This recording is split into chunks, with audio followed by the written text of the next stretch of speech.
传统花布截取排列组合，有了新的精彩。已经叫花飞花了，未必就是一朵花剪下来就那么单纯的贴上去，一定会做一些它所谓的故事的一个布局。像这个，其实这边也是分开来解释，它就是花布，可是我们会把它做成一个人体像，再和不同材质结合，防水 PV 袋、帽子、玻璃盘，让美丽更实用的存在。放水果或者是放糖果，它也是 OK 的。你也是可以，也是很实用的，不是说它光看不能用。在客家庄，花布不稀罕，邓淑玉开班教学，希望让大家自己去发现花布的美感。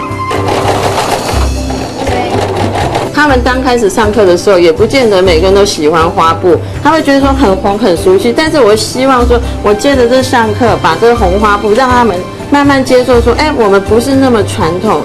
好，所以如果要让大家更能够看到客家花布的精彩，要哈秀走马给现在想做什么？走这个上来走的事情，做自己想做的事，这是海陆强。之前我们说周七嘎兄要做个事情，你要懂得讲哦。时尚的花布创作已经逐渐成为特色产业，让放弃精品业的邓淑玉看到希望。